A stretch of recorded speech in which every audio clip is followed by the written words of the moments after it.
G'day ladies and gents, and welcome back to Microsoft Flight Simulator with Mags, and welcome to On Air. So On Air is an airline management career mode application that you can run and attach into Microsoft Flight Simulator. I spoke about it briefly in the last video. Today we're going to be doing the tutorial mission for it in a new business that I'm just starting up. Our new company is Mad Air. We're based out of KTIW, and we've just received our first tutorial mission that gives us access to our first plane. So this is going to pay out about 7,500. We get 2,000 plus a bonus for completing it, and we'll get to keep our first aircraft. So we're going to be flying out of our base at KTIW, which is just outside of Seattle. I picked this location because we've got this beautiful waterways as well as hills, rolling, lots of forests and all that kind of stuff. It's really, really pretty area. Very similar to terrain in Japan that I like. But we're also just outside of Seattle International, so we've got access to an international airport really close. And we have access to, we'll get into southern Canada, with a slightly larger aircraft than what we're going to have. We can get to Alaska, and we can get into the Midwest and down the coast. So it gives us a lot of different terrains, a lot of cities to fly over, and just in general, it's a pretty good area to start in if you want to have some different terrain to fly over, depending on what you're after. So our mission is to carry a cargo. It's 105 kilograms from the looks, and we are going to take off and head for CYQQ, which is Comox. Okay. So obviously I've got Microsoft Flight Simulator running in the background. I've actually already programmed in the flight here, but having a look, we have to get the aircraft ready. All right, so this is the live map for the event. Now this will happen, this will track. So you can see this is us. We are our only employee of the business, and we'll be flying the aircraft. The aircraft is going to be a Cessna Skyhawk G1000. That is the aircraft that it is giving us for the start. And as we fly, this is actually going to track the aircraft in real time. And more than that, it'll actually track what we're doing in the aircraft. So if we don't have the right settings in the plane, if we take off and we don't have our lights on, so on and so forth, it'll actually detect that, and it will penalize us for it because we're breaking the rules. So anyways, that is where we're currently located. We need to get the aircraft ready, so we need to prepare it over here. Now what we want, we're going to have a full load of fuel. Now, we've got a couple of options here on where we can buy fuel from. $4.49 a gallon, $3.50, $3.35.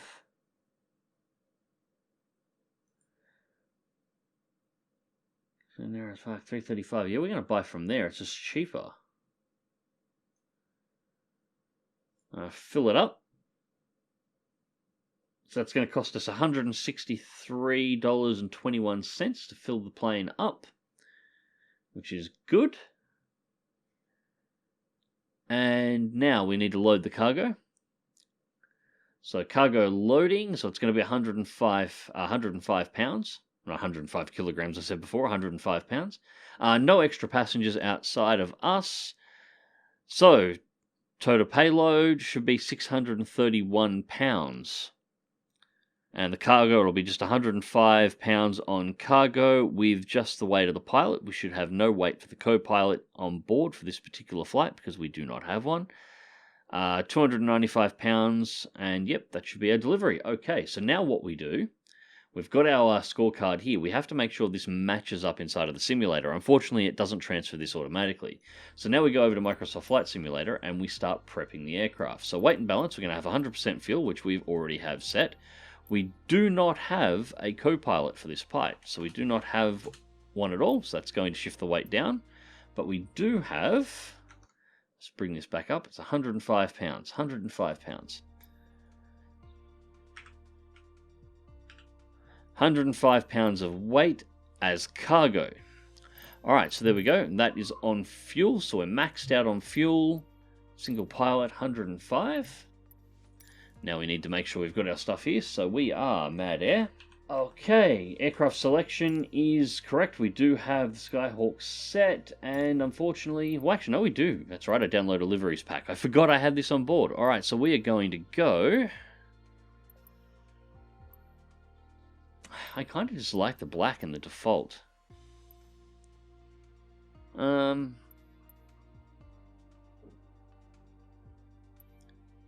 No, we'll do something different. We'll fly it out in the red. Okay, we'll fly it out in the red. We'll have a look. We'll do custom livery. We'll do red. Alright, so there we go. That is the aircraft prepped. So confirm and fly now. So this will do the transfer through. Not enough fuel. Okay, so we do have to buy it from somewhere else. Alright, there we go. Looks like there was enough fuel at that one. I should have probably checked that. There wasn't enough fuel available. Probably why it was so cheap. So passengers are okay. And then right now it's actually just fueling us up and preparing and loading up the aircraft, so this won't take all that long. The larger the aircraft is, the more stuff you have on board, the longer it'll take. The tutorial is also accelerated as well, just to make sure everything is all good. Now, we actually need to put in the details here. So our destination is CYQQ.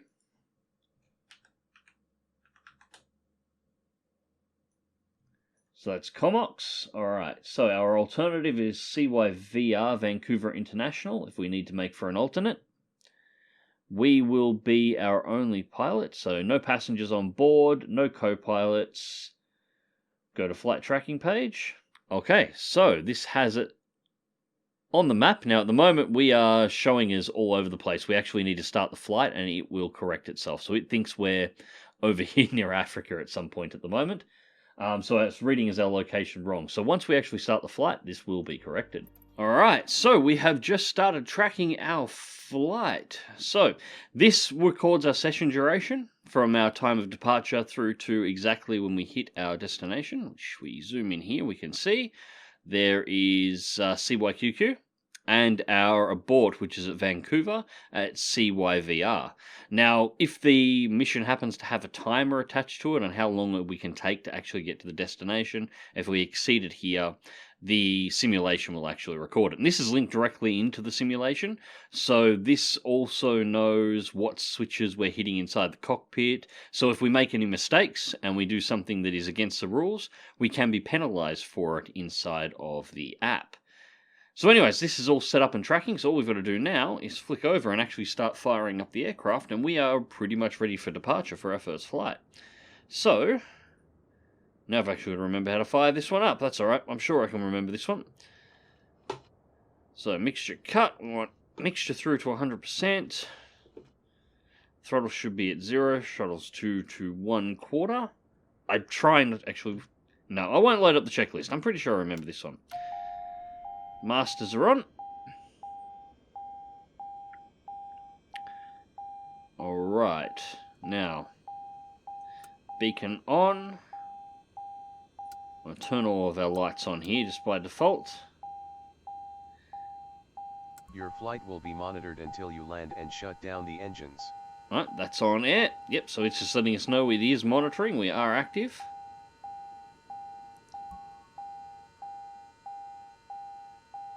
Alright, fuel pumps off. And...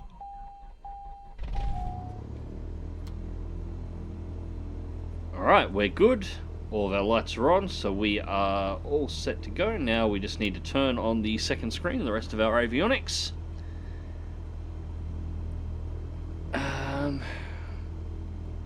We have got a little bit of cloud up there, so... heat, that'll do. Everything else is good to go. I think we can adjust that once we're set. Pitch trim, neutral takeoff. Alright. Pretty much good to go here. Now we want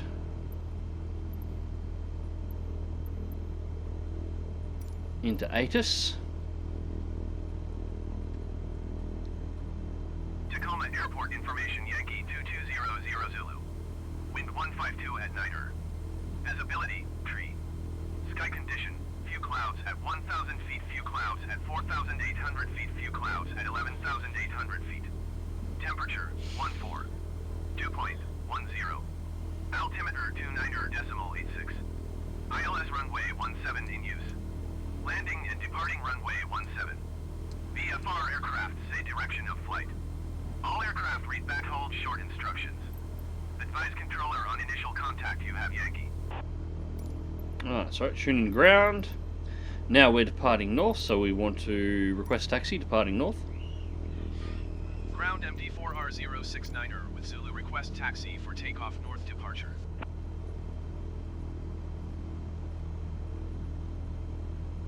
MD4R069er taxi to and hold short at runway 17 via taxiway. Contact tower on 118.5 when ready.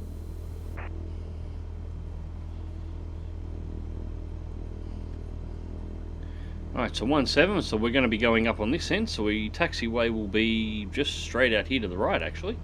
We're not going to need a pushback, I don't think. Yeah, that should be it. Acknowledge taxi clearance. Taxiing hold short runway 17 via taxiway MD4R069er. Alright, so...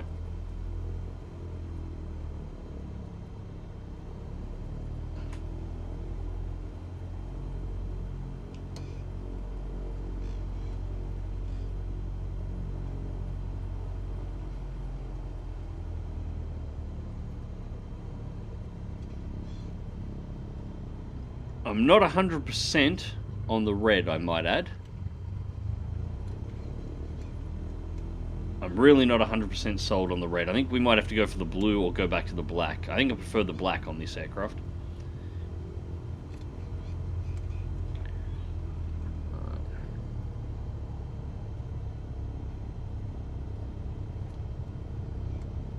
We really don't have a whole short line here, but this will be enough. The ATC bar is out of the way, so tower, request takeoff. Tower MD4R069er at runway 17 ready for takeoff departure to the north. MD4R069er cleared for takeoff runway 17 departure to the north approved. Alright, acknowledge takeoff clearance.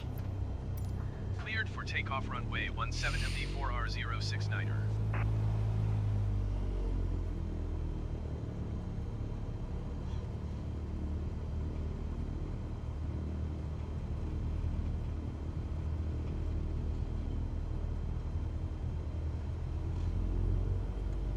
Alright, straight up to full power and let's go.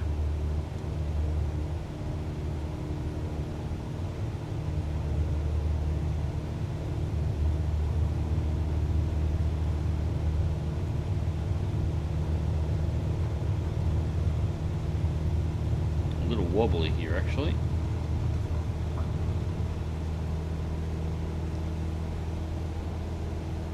Airborne time log. Alright, looks like we just got a warning. Airborne without flaps. Of course we're airborne without flaps. We don't need flaps to take off. It's a bloody Cessna. It'll take off in a strong crosswind. I was pretty sure we put those on. Yes, landing lights were on, thank you. Taxis was on, navs was on. Yeah, bugger off with your tips, I had that right. MD4R069er, continue for north departure. I will contact you next when you leave my airspace. Acknowledge notification. Alright, so now... MD4R069er, continue for north departure.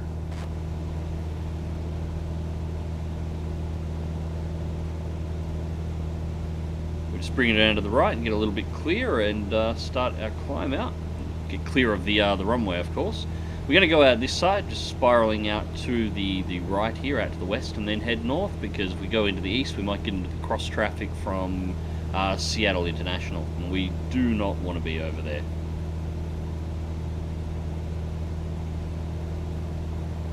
And you can see, just taking a look around here, this is why I wanted to use this airport as my starting base, because this is pretty. I mean, could you just imagine living in those homes? Like that is your backyard. Lucky bastards.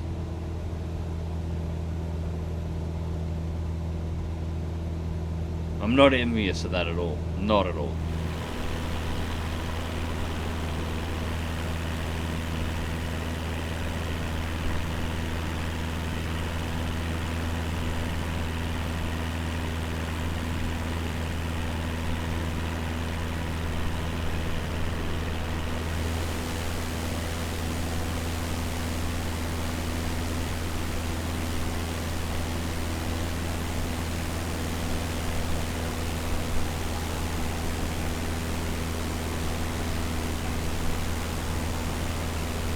Alright, so this is why I do not mess with the weather settings. I might mess with the time, but I'll never mess with the weather.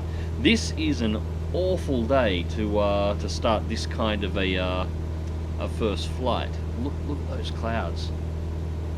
We're going to disappear into those soon, and there's no way around them.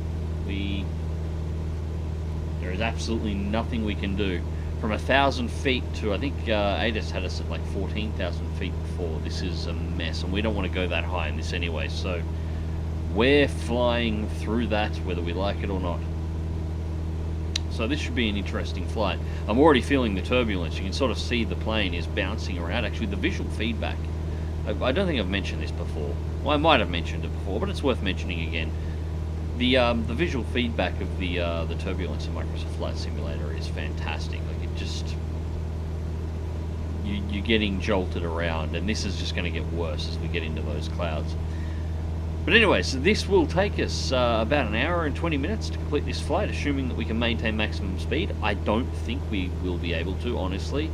I am pretty confident at this point we are going to take longer than that. I'm expecting closer to an hour 40, because we're going to get jolted around a lot in these clouds. Hopefully it doesn't get bad enough that I actually need to abort. We'll see. But anyways, we are going to we're going to try and punch our way through, and we are currently on flight tracking, so we'll do some editing in post as I start slamming into these clouds and see exactly what shows up.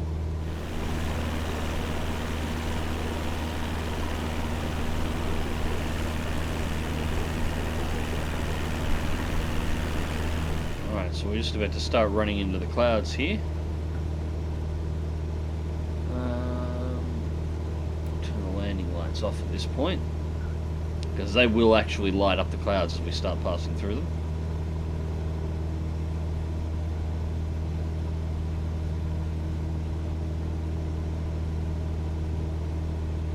You know, it occurs to me, I'm just flying into this at the moment, and this is a little nerve-wracking looking at it just as a screen. In another few months, and like I'm assuming here, I don't think there's any dates released on it yet, but in another few months, you know, it could be out to 6 months maybe, it might even be a year, but I'm hoping it'll be sooner than that. Microsoft Flight Simulator is going to be VR capable, and we've got all these wonderful new VR devices coming out at the moment. How terrifying is flying into a wall of cloud like this going to be in VR? Just like, consider this for a moment. This is going to be awful and wonderful at exactly the same time. We can almost see daylight through the top of it up there. At least we know there is a top. I could probably try and climb out of it, but I know there's another layer above that. So while we can see daylight there, it doesn't mean there's going to be much else.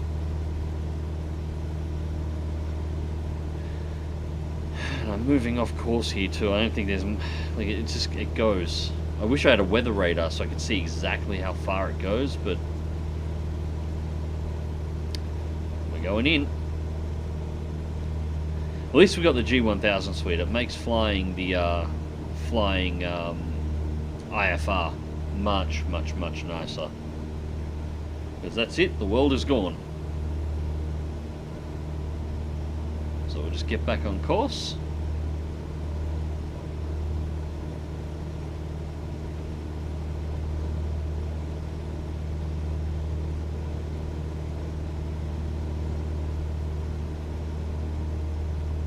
You know, I'd like to make the assumption that this would actually increase the performance, because basically there's, you know, the world doesn't need to be rendered anymore. Unfortunately, it doesn't quite work that way.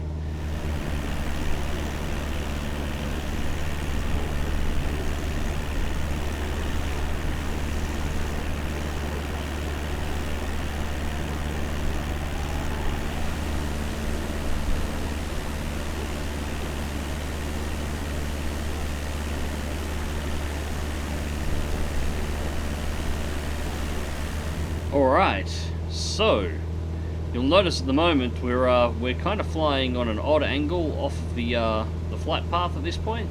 That's because, Well, you can see we're having a little bit of turbulence at the moment. We actually keep getting pushed to the east side of the flight path, and we're getting bounced around really hard.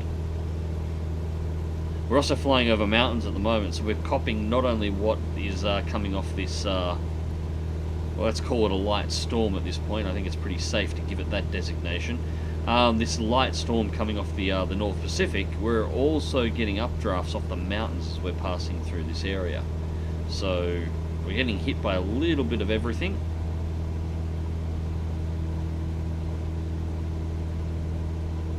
Starting to think it might have been a better idea actually to set a waypoint up to Vancouver International, which is our abort point, and actually have flown north up the coastline without actually crossing over these islands and these this mass out here. And yeah, gone the indirect route. It might have brought us a little bit or more around the outside of the storm, but we're punching through.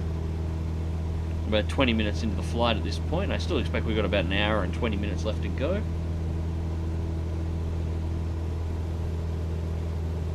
We're not making much in the way of a headway. We're nowhere near maximum speed, so yeah, it's going to be at least an hour and 40, potentially 2 hours before we hit point. We're only making into this. Well, it is a headwind. We're getting a it's blowing from the northwest, and it's blowing us to the east of the flight path. So we're flying sort of almost directly into it. It's probably a little bit more around than our flight path at the moment. So yeah, we're jumping between. Well, you can sort of see it here. Jumping between sort of 75 and 85, and we are flat on the throttles at this point. That's all the headway we're making. Our actual flight speed over airflow over wings is probably significantly higher at the moment, but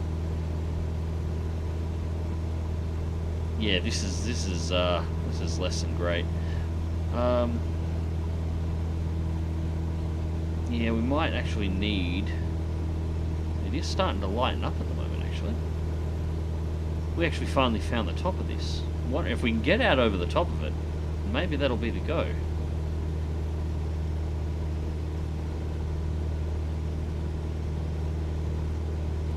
Hello.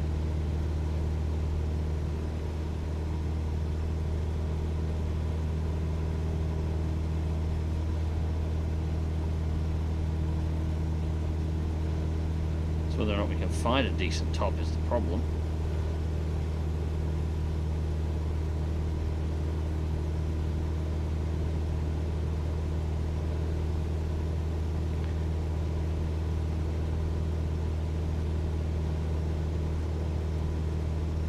Down to 60. This is not good.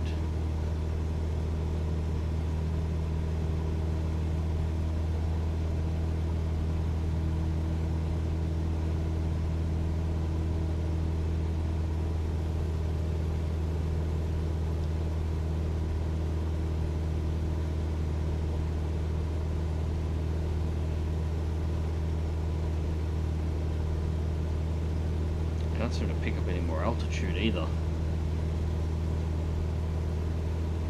If we can get across the rest of this and out over the water on the other side, I think we'll pick up. But the worst case scenario, I can actually put this thing in a bit of a dive and get down low. Might be the go.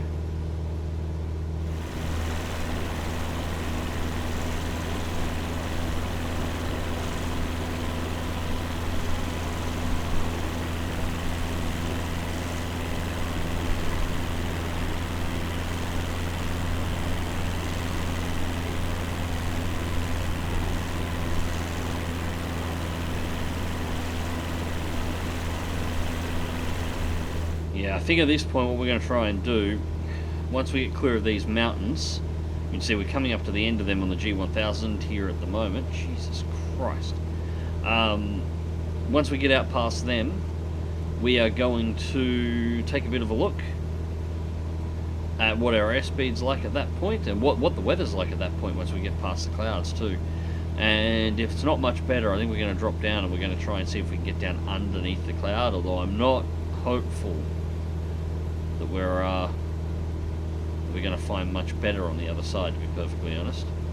This was basically from 1,000 feet to 11,000 to 12,000 feet, so So they just make life interesting. This is why, as I said at the start of this, I do not mess, or I've said in a couple of videos now, I never mess with the weather. I'll change the time of day if I need to, because can you imagine flying through this at night time? Because this would be 1 in the morning, 2 in the morning by my local time at this point. So yeah, like,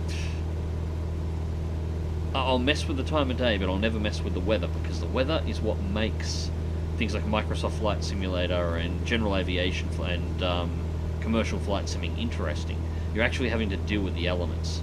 It's something that in combat flight simulators, I've been running servers with dead meat and stuff for years, and people complain to an unending amount because, oh, we can't see the target because it's a little bit rainy, or we can't see the ground, we can't bomb the target because we can't see it. And you have a look at a lot of the multiplayer servers and they're running clear skies, no weather, no wind, no crosswinds. There's literally no environmental difficulties that you have to deal with on a lot of these servers. And if you add one, many people within the community will actually complain about it. And it's always bugged me, because this is part of the deal. You want to fly, Mother Nature is not accommodating. Mother Nature will ruin your day in a real hurry. She will give you some really shit weather, and if you've got to fly, you fly. Bad luck. You deal with it. It happened in World War II. You know, pilots taking off in rainstorms and having to fight above the clouds, and the clouds themselves would become a way for pilots to be able to disengage or potentially reposition in a dogfight. Happens today, modern aircraft, you know, pouring rain over a target zone, bad luck, you go out and fight. Bombers, didn't matter if there was rain over the target or not, bombers were regularly dispatched in World War II on the off chance that when they got to the zone they were trying to bomb, there would be a break in the clouds so they'd be able to actually see. Rain, hail or shine, if there was something that needed to be done and you needed to fly, you flew. That's it. So I like having the weather on and having natural weather on, because then you can have your good days. You know, you might go out and take off and it's a beautiful clear day, you know, maybe a slight breeze or no breeze at all, you know, perfect conditions. Your breeze might even be running a nice headwind down the runway that you're trying to take off from, so you got a perfect takeoff conditions, potentially perfect landing conditions on the other end. You can have a really good day. Or you can have this. Oh, Jesus. That's what makes this fun. And I like this in my my combat flight simming as well, you know. I like there to be just days when it's really crap. And now you've got to work with that.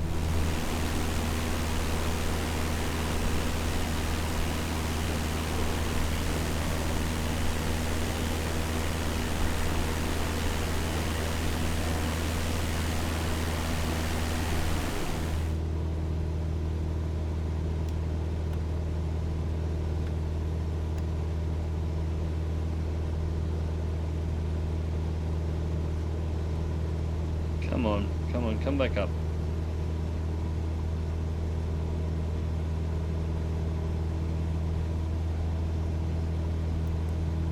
Oh, alright.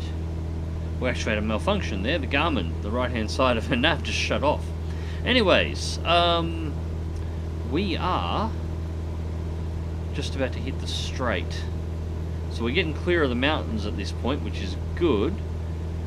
Yeah, we're about 40 minutes into the flight now, I think, somewhere around there. Now things are smoothing out a little, but we're not getting any clearer. We're not getting any faster either, just for that matter. And we're not picking up altitude any better. I don't think we're going to climb out of this. I think this is beyond us. So I'm going to actually divert off at this point. We're not going to be able... I'm not going to go and fly over the mountainous terrain on the next set of that island. What we just flew through, that was rubbish. We're not doing that again. So what I'm going to do, actually load up the VFR map here so we can see what's going on.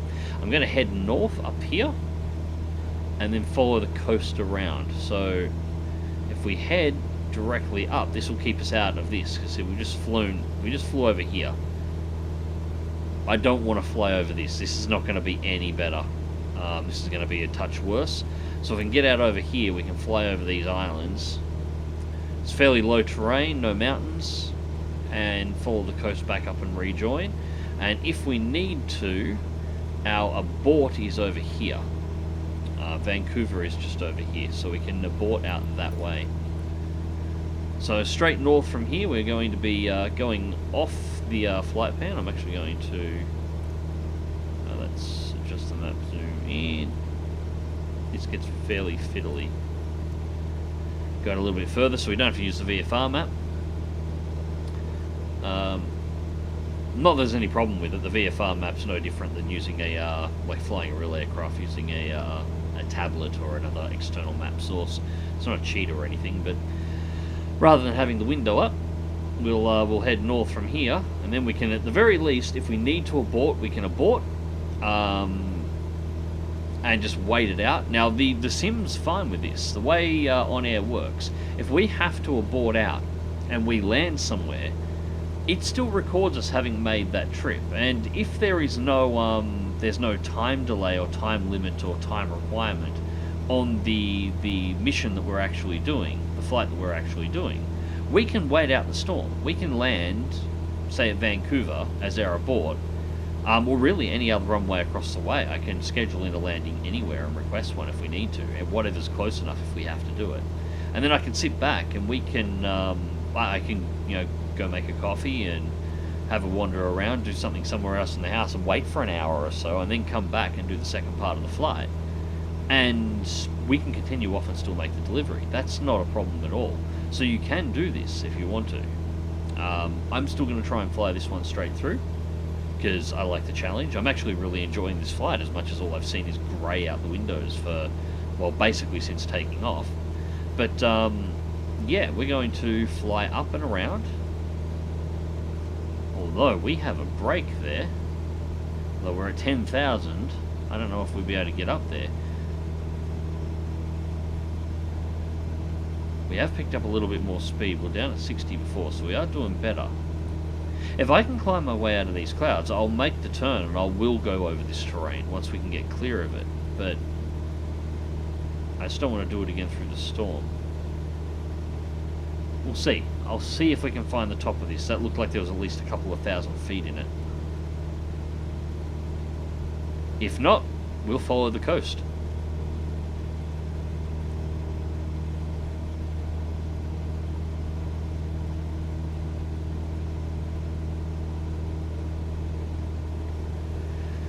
Actually, this is a problem. This is probably part of the reason why we're having some issues here at the moment. We're actually starting to ice up. Yeah, we are starting to ice up really badly.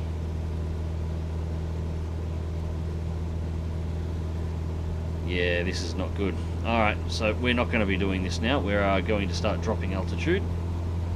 We're not going to get on top of this, and we are... yeah, we're going to start bleeding altitude down.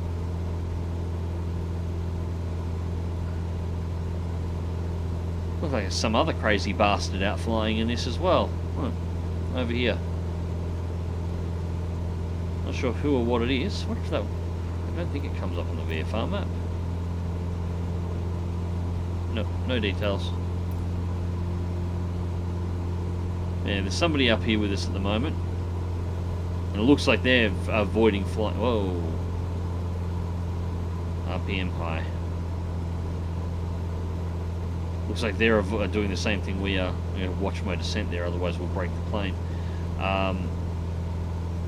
Yeah, just avoiding flying over the mountains. Where are my nearest runways? So where we're iced up like this, Cessna's hasn't exactly got a lot of de-icing equipment on there. Alright, so straight ahead of us at the moment we've got CYYJ. I might tune in there.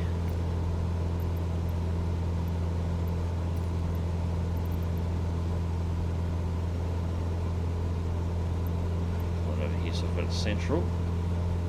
So I can watch my RPMs as I'm trying to descend here.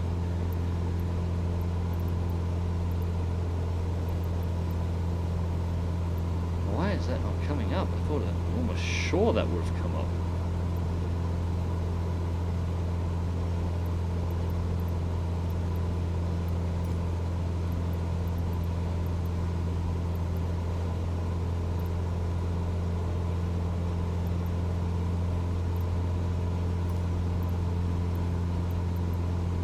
I'm not actually getting the option to tune in there.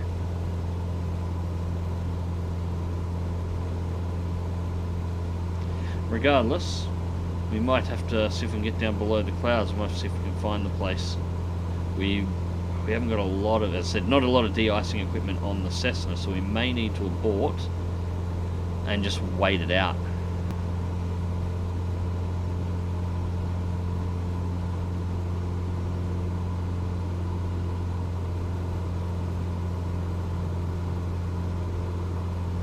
We definitely seem to have some clearing here at the moment. I think we might actually be in between cloud layers at the moment.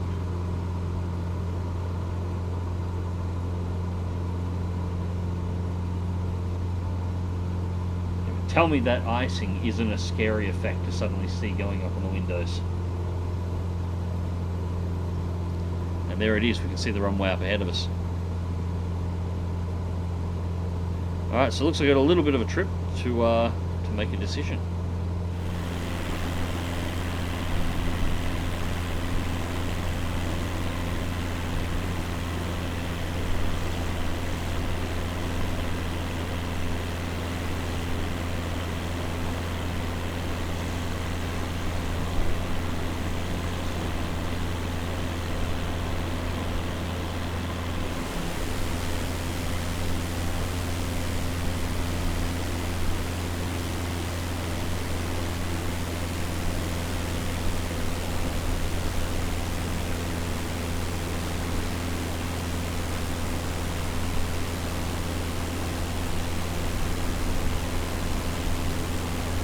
Alright, so I've made a bit of a choice at this point. We're not going to actually make the landing here. We are going to continue through. I'm going to try and hold at around this altitude, although it's proving to be a bit difficult at the moment. I'm having to keep a lot of...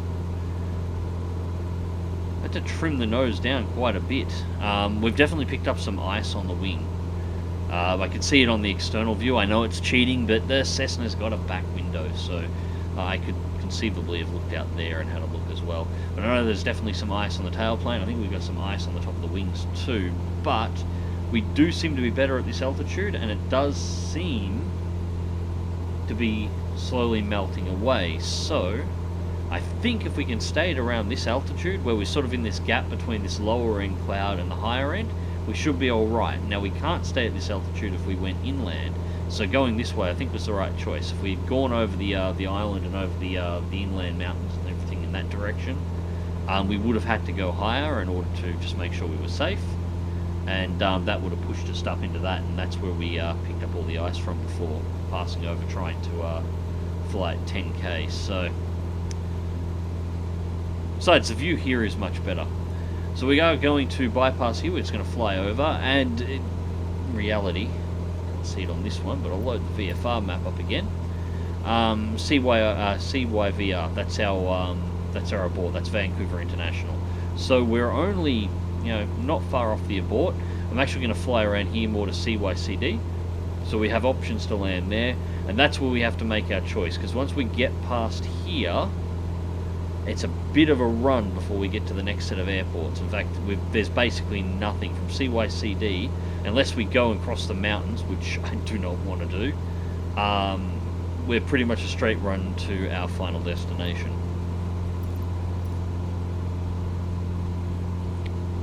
And it just occurred to me, Final Destination is the name of a film that starts with a plane crash, so maybe we should not. Yeah, let's not do that. And RPM was too high again. Alright, so we'll just continue on. At this point, I'm not entirely sure how long we've been up for. We have to be close to an hour now. So yeah, flight time at about 1 hour. I expect we've got, considering this storm, we've got another hour. This has added at least 40 minutes onto our flight time.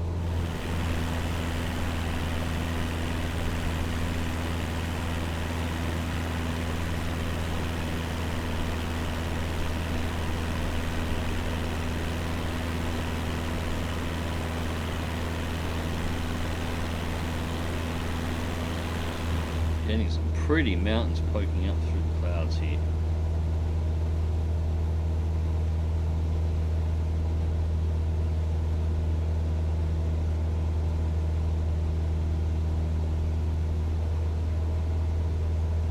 Alright, so good news is we are pretty much completely defrosted at this point. We are ticking along rather well.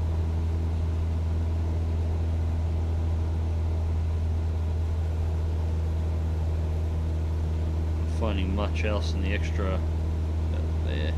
Not finding much else in the power band there from fuel mixture, so yeah, it seems like about 3,500 feet is the altitude to fly at here. We definitely have the best views, and we're ticking along at a decent speed again. We're back up to 113. We've shed all the ice. Yeah, we're getting awfully close to our abort point again. Another plane out here somewhere. I'm not sure where it is. Looking at that, I suspect it's possibly flying in that valley under the clouds. Well, it could be above us, could be in the clouds. Yeah, if it's an airliner coming in, I'm not entirely sure. It's down in there. They haven't got their lights on, although that is.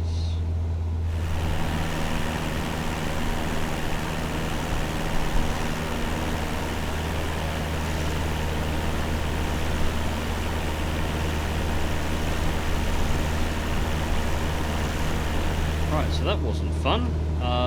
We just actually had a crash, not of the plane or of the flight simulator, but on air itself.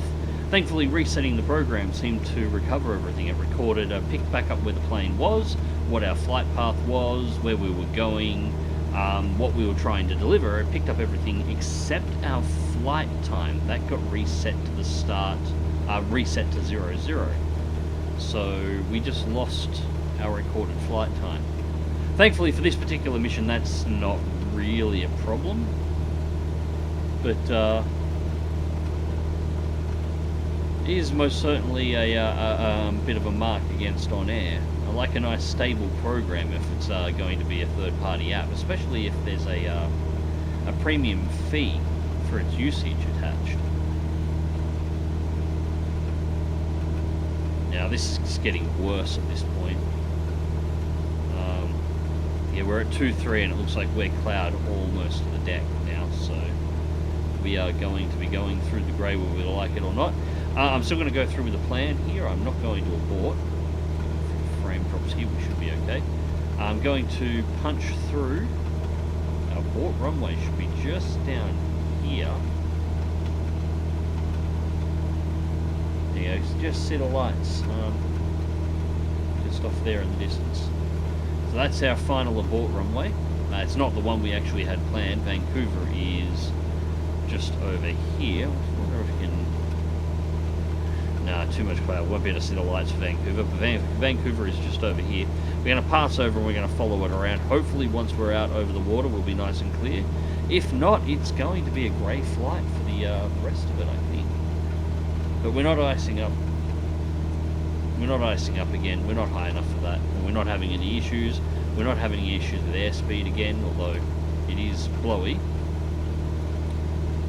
We'll get a little bit more power here and can deliver as well, so that should be fine.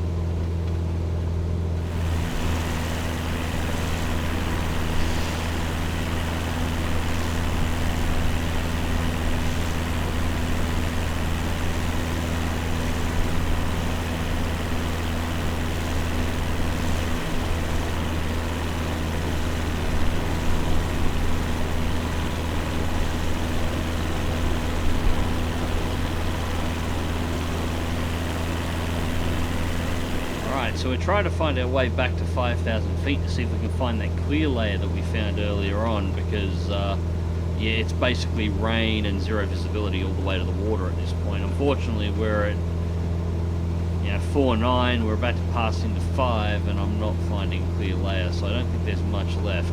On the upside, our destination has just popped in, so even though we're flying IFR once again, we should be able to just continue through and we'll be all good. What I will do though see if we can find ourselves. Our airport was confirmed. We're after CYQQ. CYQQ. Alright, so we can tune in. Comox. Tune into Comox Tower.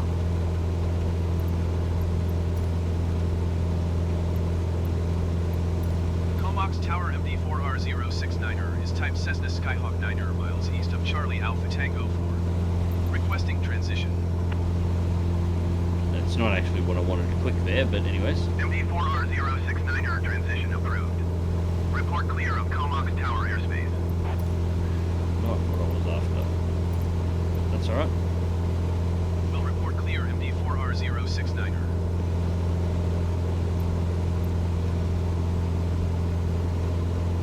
So we're actually going to be requesting a landing here. So we'll do that now. Comox Tower MD4R069er to land.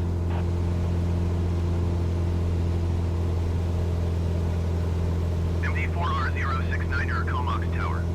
Make left downwind runway 12. Altimeter 29.61 wind 115 at tree 5. Okay, so runway 12 is what they're going to be asking us to land on, so we'll acknowledge pattern instructions.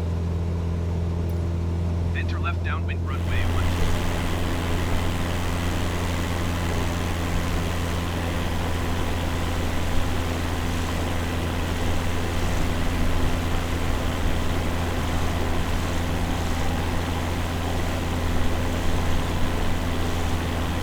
Alright, so we're about 12 miles out of our destination at this point. Landing lights on. I'm going to start dropping the altitude down a little further here, so see if we can get a little bit of a clear look. Probably going to be coming really shallow here. But if we can see, we can see. There we go, I can see some lights. That is a start. Alright, so that is our target. Now we just got to get there.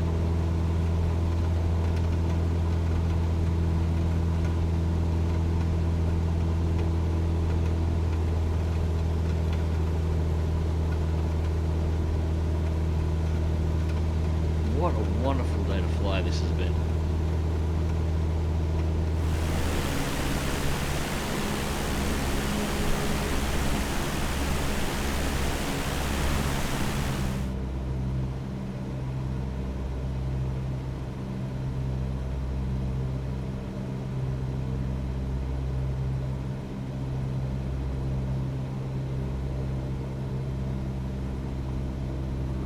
We've got a bit of clear sky here, which is nice. Just enough of the runway for a nice touchdown. So, Wind 140 at 15 knots.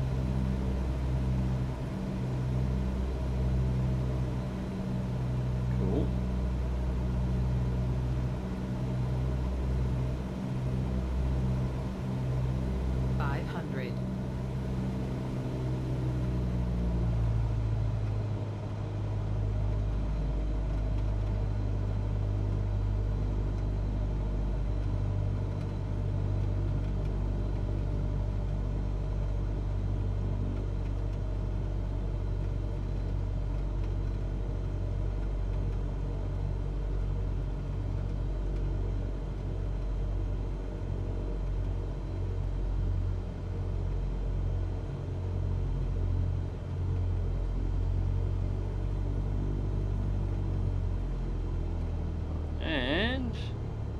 Not quite on the center line, but Landing time log. not Landed bad. at Charlie Yankee Quebec Quebec, Comox. MD4R069er, turn next taxiway. Alright.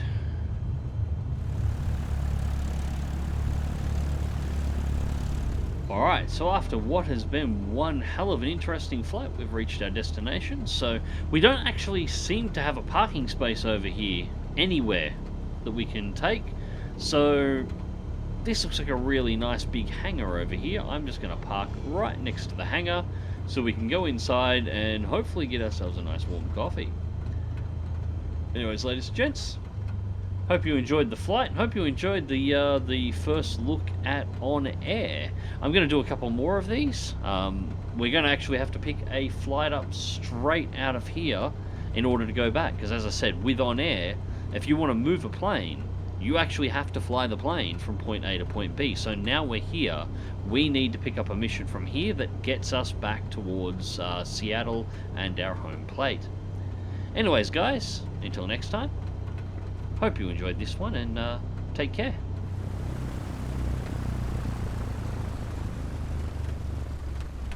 Engine off time log.